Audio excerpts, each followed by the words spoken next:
Assalamualaikum warahmatullahi wabarakatuh. Bismillahirrahmanirrahim. Alhamdulillahirrabbilalamin. Assalatu wassalamu ala asyrafil anbiya wal mursalin Sayyidina wa maulana Muhammadin wa ala alihi wa sahbihi ajmain amma ba'du. Pemirsa Jurnal TV yang dimuliakan oleh Allah Subhanahu wa taala, alhamdulillahirabbil alamin. Pada hari ini kita masih dapat bertemu kembali yakni dalam program dari Jurnal Televisi yaitu tayangan Ramadan Itu Indah. Di mana tayangan Ramadan Itu Indah akan setia menemani hari-hari Anda menjelang berbuka puasa pada pukul 17.00 waktu Indonesia Barat. Dan pemirsa Jurnal Televisi kali ini akan ditemani oleh saya sendiri yaitu Ririn Fitria dan juga rekan saya Anissa Nur Inayah. Inilah Ramadan Itu Indah.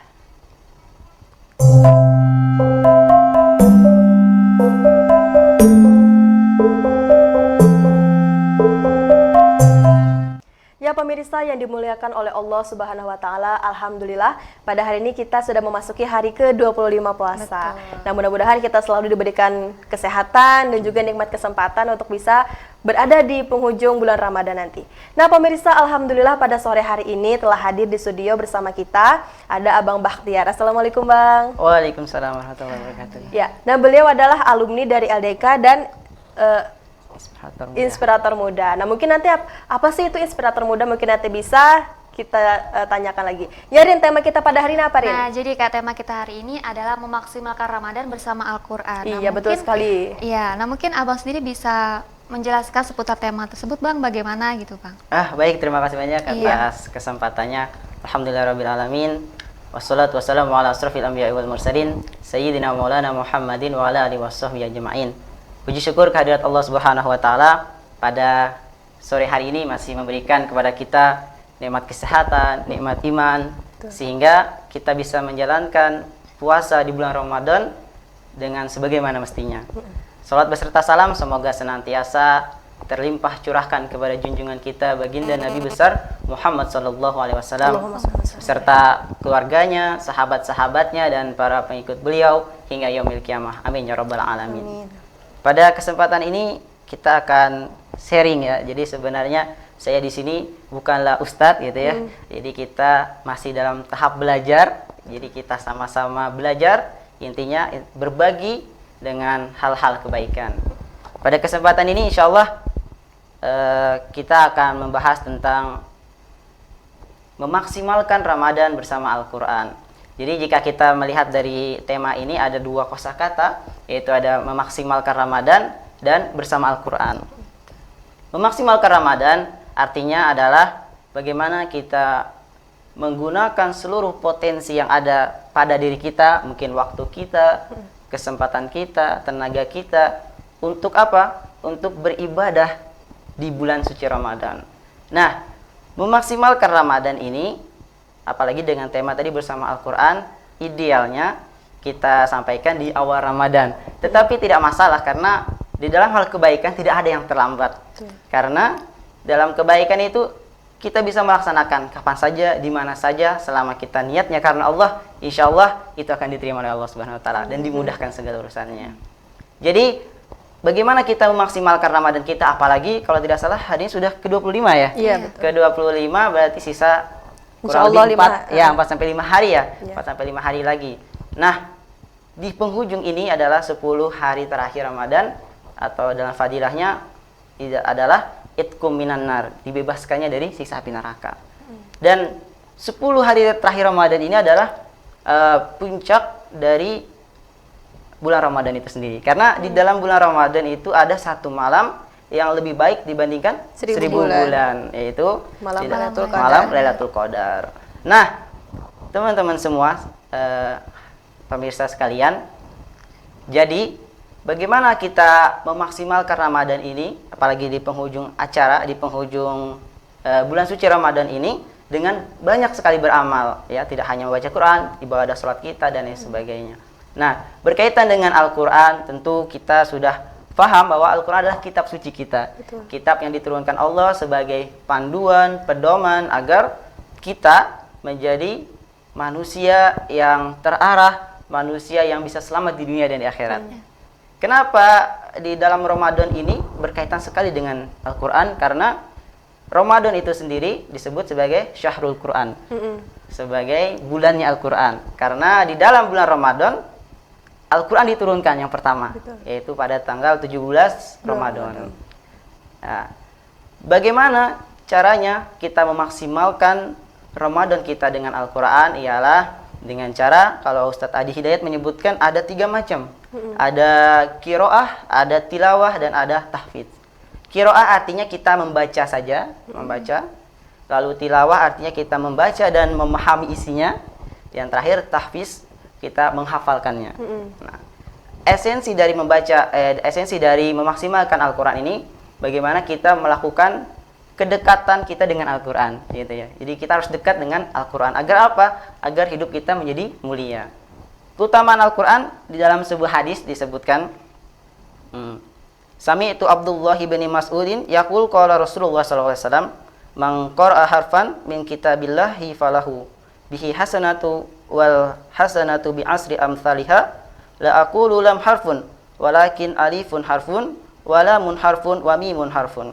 Aku mendengar dari Abdullah bin Mas'ud radhiyallahu an, Nabi sallallahu alaihi wasallam bersabda, barang siapa membaca 1 huruf dari bacaan Al-Quran, maka baginya ada 10 kebaikan. Aku tidak mengatakan alif, lam, mim 1 huruf, tetapi alif 1 huruf dan lam 1 huruf dan mim 1 huruf.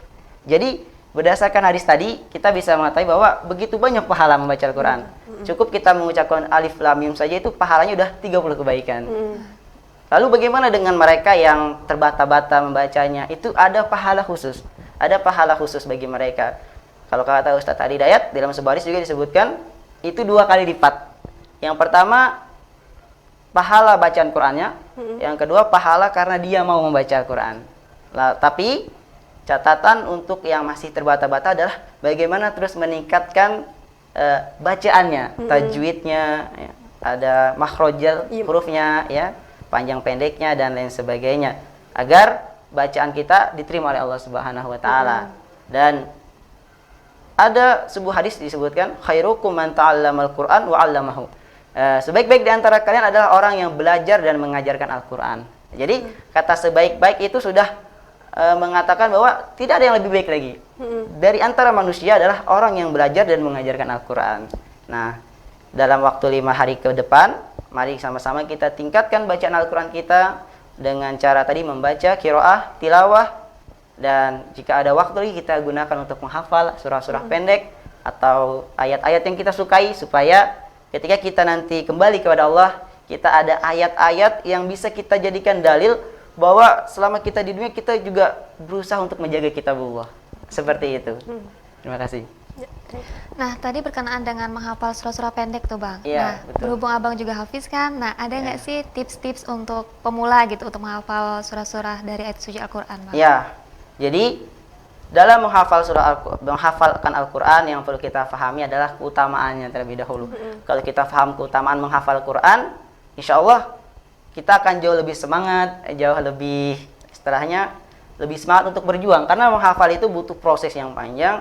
Kadangkala kita di tengah perjalanan kita akan merasa jenuh, merasa nggak hafal-hafal nih gitu ya. Atau kita pengen cepet hafal gitu. Godaannya banyak. Godaannya banyak, betul banget. Dan juga ternyata menghafal itu mudah, menjaganya yang lebih berat, seperti itu. Menjaganya, ya.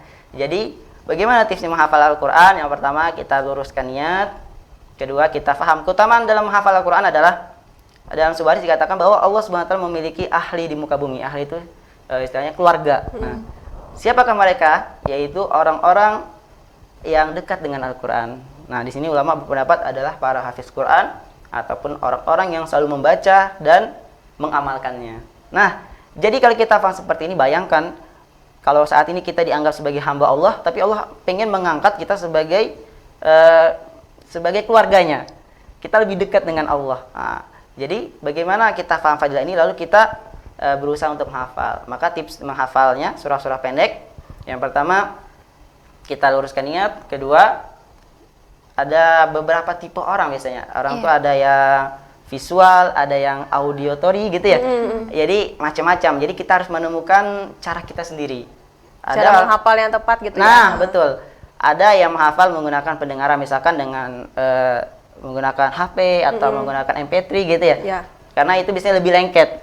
Lalu ada juga yang menghafal dengan melihat, membacanya. Kalau di sana itu membacanya sampai 7 kali dulu, 7 kali baca dengan makhrajul huruf yang benar. Lalu kita mulai menghafal per ayat, per ayat digabungkan. Setelah itu kita setorkan. Nah, setelah distorkan hafalan ini hafalan yang masih sangat rentan karena hafalan baru ya. Kalau kita nyebutnya itu ziyadah, belum mutkin. Kalau mutkin itu sudah kita tanpa lihat mushaf itu bisa gitu sampai ujung gitu. Kalau masih ziyadah ini masih hafalan baru. Ini masih rentan sekali. Seperti itu kiranya. Oke. Nah, tadi kan disebutkan inspirator muda. Nah, mungkin bisa iya. dijelaskan mudanya itu apa itu? Oh iya betul. Jadi alhamdulillah setelah saya kembali dari Bogor ya, jadi kemarin saya ikuti pendidikan di Bogor di Karantina Tahfiz Leadership, punya Kubik Leadership yang didirikan oleh Pak Jamil Az-Zaini bersama teman-teman, di mana program di situ menciptakan leader-leader, pemimpin-pemimpin masa depan yang hafal Al-Quran dalam waktu 40 pekan. Nah, setelah dari situ kita termotivasi nih kan, setelah kita kembali ke Palangkaraya, apa sih yang mau kita kontribusikan untuk orang lain gitu ya. Karena kita hidup di dunia kan sementara seperti itu. Dan saya menghayal seandainya nanti di Palangkaraya ada sebuah lembaga yang berorientasi untuk meningkatkan sumber daya manusia melalui Al-Quran. Melalui Al-Quran. Makanya saya sebut muda artinya mulia dunia akhirat. Ya. Mulia dunia akhirat. Artinya siapapun kita, apapun profesi kita, mau tukang becak kah, tukang parkir kah, mahasiswa, pejabat, semuanya memiliki peluang untuk menjadi mulia di dunia dan akhirat. Kenapa? Karena kalau kita dekat dengan Al-Quran, insya Allah Allah akan muliakan. Nah, lembaga ini saya itu bermimpi, lembaga ini akan menghimpun berbagai profesi yang nanti di situ ada belajar tahsin, ada belajar tahfiz, ada belajar tafsir, sehingga apapun profesi mereka tetap bersama Al-Quran. Seperti itu intinya. Mudah-mudahan terrealisasi. Amin ya rabbal alamin, ya Allah, mudah-mudahan terrealisasi. Ya. Nah, kemudian ini kan sisa 5 hari lagi ya ibadatnya. Nah, untuk orang yang belum hatam Al-Quran nih, mungkin dia pasti agak berat ya mungkin gitu. Nah, ada tidak sih dari Abang sendiri yang tipsnya bagaimana supaya kita sampai di penghujung ini kita tamat hatam Al-Quran gitu. Gitu ya. Baik. Jadi ketika kita berbicara Ramadan, tentu sebagai budaya kita yaitu berlomba-lomba untuk menghatamkan Al-Quran gitu ya. Betul. Ini tidak salah karena memang sudah dicontohkan oleh Rasulullah, oleh para sahabat, para ulama, tabi'in seperti itu. Misalkan Imam Syafi'i menghatamkan Al-Quran selama 1 bulan itu 60 kali. 60 kali, berarti 1 hari 2 kali. 2 kali, siang 1 kali, malam 1 kali. Nah, seperti itu. Dan Rasulullah pun menghatamkan Al-Quran. Rasulullah menghatamkan Al-Quran dalam 1 bulan 1 kali. Sebenarnya Rasulullah itu bisa lebih gitu ya. Cuman karena sebagai contoh umat, supaya umat ini tidak berlebihan, karena di tengah pandemi COVID ini kan ekonomi kita sedang tidak baik-baik saja seperti itu ya. Orang harus bekerja mencari nafkah.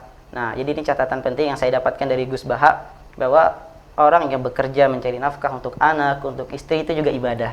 Ya. Orang yang belajar menuntut ilmu, mengerjakan tugas itu juga ibadah. Jadi kita nggak boleh mengkerdilkan mereka, mungkin mereka yang tidak bisa menghatamkan Al-Quran, mereka yang karena mereka sibuk bekerja dan lain sebagainya. Jadi intinya sama-sama ibadah lah. Iya, jadi, betul. Nah, kita cuman fokus. caranya berbeda.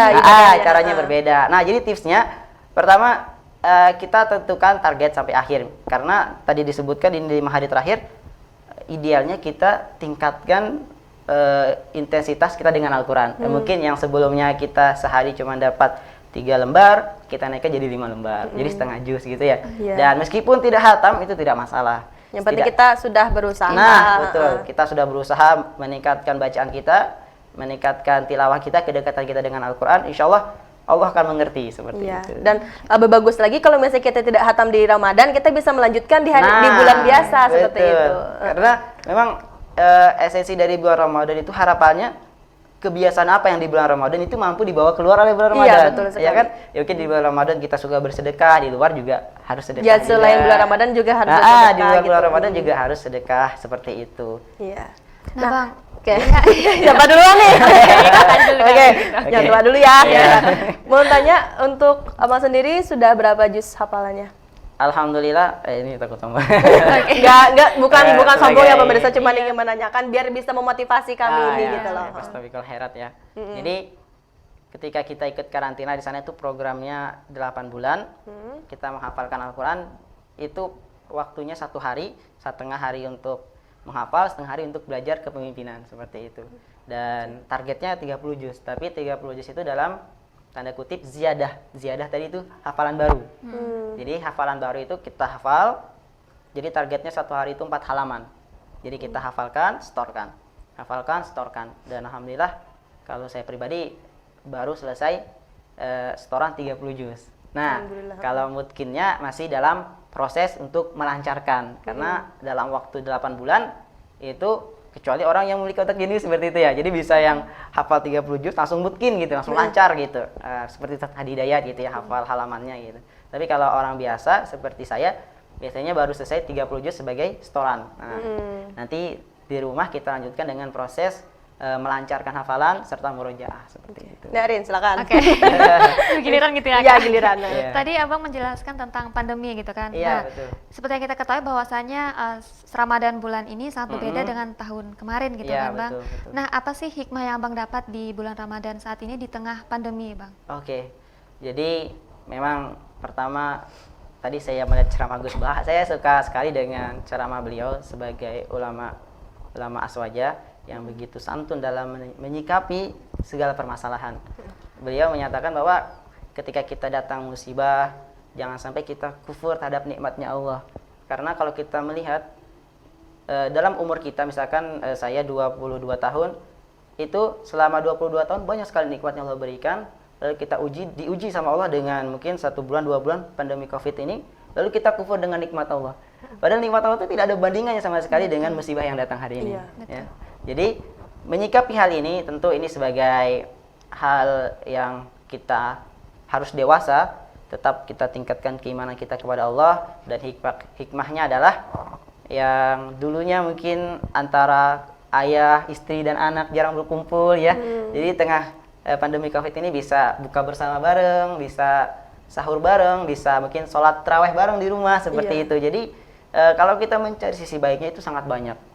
Jadi lalu juga kita berbicara tentang tadi silaturahim di dalam rumah supaya keluarga itu semakin meningkatkan sakinah, mawadah serta warahmah.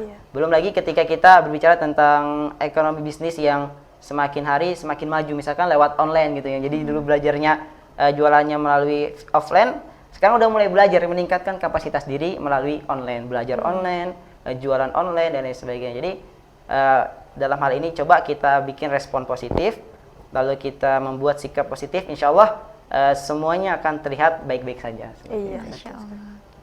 Kalau mengenai aktivitas Abang sekarang, apa aja sih? Oh iya, aktivitas saya hari ini karena baru selesai dan baru selesai kemarin penutupan melalui video online juga. Sebenarnya program ini belum selesai, cuman karena COVID ini, jadi karena saya tinggal di Bogor saat itu sebulan yang lalu, akhirnya seluruh peserta disuruh pulang. Kita penutupan melalui online, dan kegiatan hari ini masih membantu orang tua di rumah gitu ya, karena kita belum ada target. Lalu juga kita mengisi kegiatan-kegiatan melalui via grup atau juga melalui webinar dan lain sebagainya. Dan target selanjutnya tadi saya sudah membuat inspirator muda yang ada di Instagram, itu baru buat, dan itu masih ide-ide yang ada di kepala, dan mudah-mudahan bisa terrealisasi. Amin.